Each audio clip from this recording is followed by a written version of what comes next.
Well, what do we have here? Looks like a sexy beach babe with a hat. This is Monette Taida.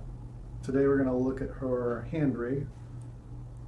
So we can grab this little yellow hand thinger here and scale it, rotate it, and grab it, and it'll move her fingers in some slightly interesting way.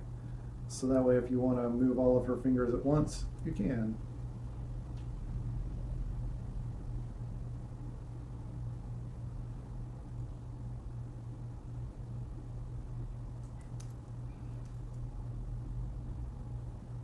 There we go. Looking good, Monette, looking good. Let's do that with both hands. All right, so how does all this work? Well, for the moment, I'm going to just dive in and look at every bone, what their relationship is to every other bone, and then we're going to look at any constraints and drivers that make this do what it's doing. Now, if you want to see a whole probably multiple hour tutorial covering everything, where we just delete all the bones, add them all up one at a time, then what you want to do is head over to either filovivero.gumroad.com, or better yet, hit up Flips Normals, look for creator/filovivero. If you do that, you'll find my store. This has a bunch of tutorials and characters. Now, I don't make any money on ads or product placements or anything, so the only way I make any money is if you go buy something from either Gumroad or Flips Normals. So if you do want to support me, hit those up. Now, there's also going to be a reference that we'll look at during the tutorial, and that is on Faemalia.net, FAEMALIA.net/tutorials. And in there where you'll see this hands and fingers tutorial. It's got a few pictures and some words, and then it's got what's going to be most useful as a hierarchy of bones. And so this is how they're all laid out. I don't have the IK pull targets on here, but I'll add those up in before I start doing the tutorial, and I'll talk about it right now. All right, so the bones. What do we got? We've got a forearm. The forearm should already be there. And you should also have an IK control bone that gives the IK going up her arm. So on the forearm, for example, we have an IK constraint, and then the elbow pull target is the pull target that's back there. And the bone that controls it is this control hand IK.L. That's this blue thing right here. Control hand IK.L. Let's turn on the names here. All right, so control hand IK.L has as its children the metacarpals. So that's these four bones in her hand. You'll want to have those bones if you've set up your rig by following, for example, Dicko's tutorials. You should already have metacarpals here.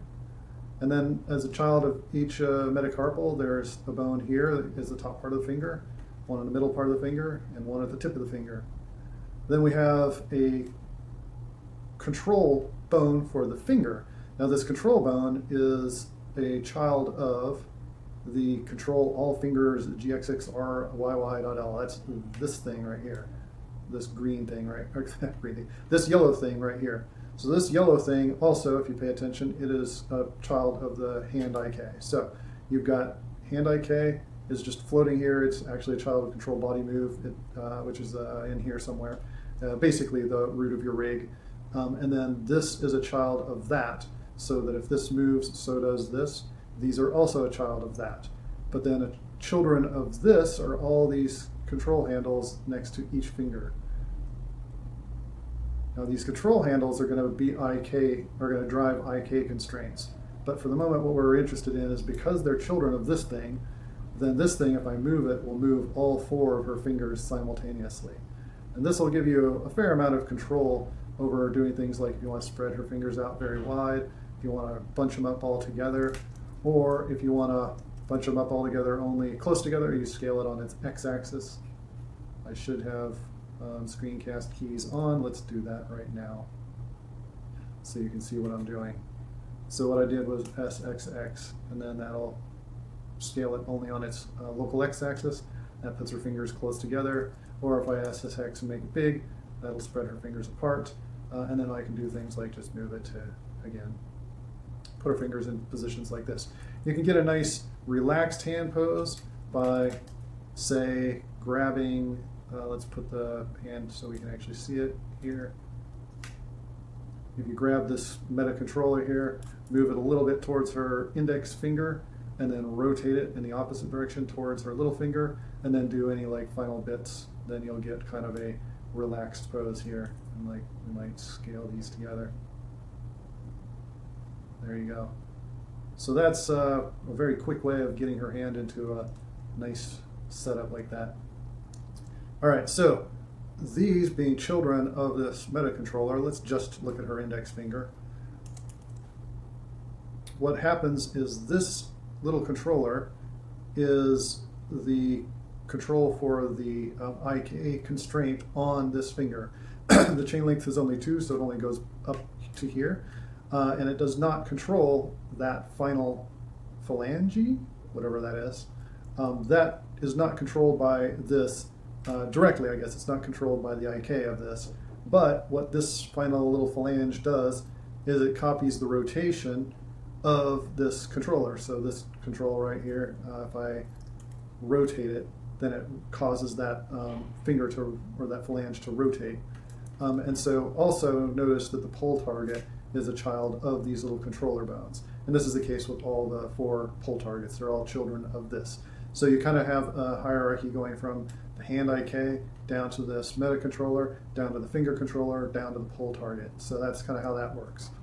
Then the other thing to note is that this little final portion of her finger is also copying the rotation of the next up. So what's going on is as this finger here rotates right here at this joint, then this one copies that rotation. So let's put her in this like very straight finger pose and look at that. So if I grab that controller, as I move it up, that final bit of her finger curls the same as this penultimate part of her finger. That way I get really good control, and if I really need it not to be like that, then at the very end I can rotate on the x-axis this bit. Now you have to be a little bit careful what you're doing here, because the pull target is easy to move too far and then the finger will start spinning around. So you got to make sure you're doing the interactions between that, where that finger is, how bent it is, to how far bent back you want this to be.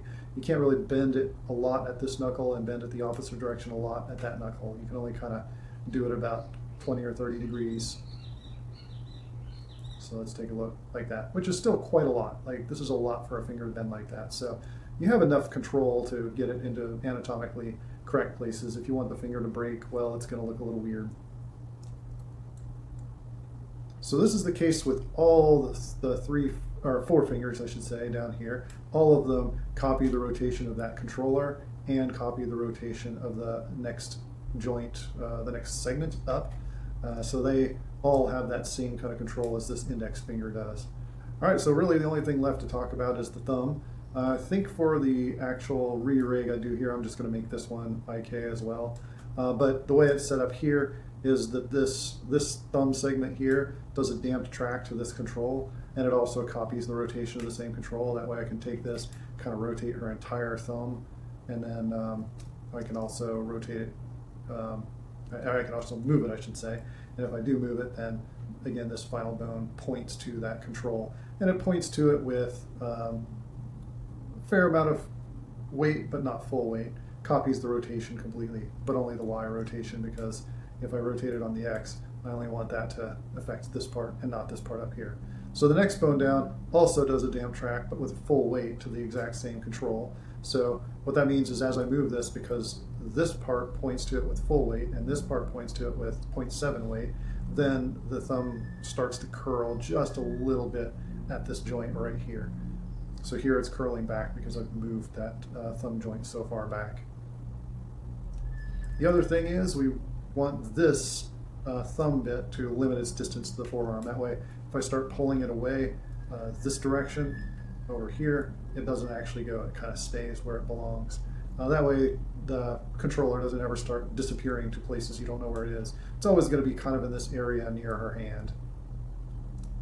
All right, so that looks like it's actually all the main bits. I guess the final bit is there are some constraints on the metacarpals. So what's going on here is if I rotate this on its x-axis, which is going like this, and then these will also rotate on their x-axis, which is the same. So let's do this.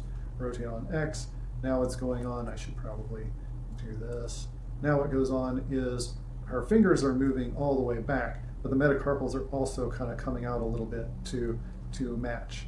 You can see there's just a little bit of rotation going on here when I do that, and that helps to give a proper feel to the backside of the hand when the fingers are bent all the way back like this. Now this isn't really, I don't think people could do this with that, but a kid can do it with their muscles, but they could press it onto something and get their hand into the, kind of this state. And that's why I think it's okay not to have the tendons coming out here, because this is just meant for when she's placing her hand on a table or something that pushes those fingers back. If you do want the tendons to act, I think you're going to have to add a little extra something in here. Now I do actually have some tendon activity going on the toes and feet, so when we look at that, we'll see how that is set up, and maybe we can extend the hand to do the same thing in the future. All right, so I think that'll do it for the overview of the hand for Monette Taida. So next up, we'll actually start building it from the ground up, one bone at a time. And like I say, if you want to join in on that, make sure you head over to Flip Normals or Gumroad and find the hands and fingers tutorial and watch it along with me. All right, thanks, and see you soon.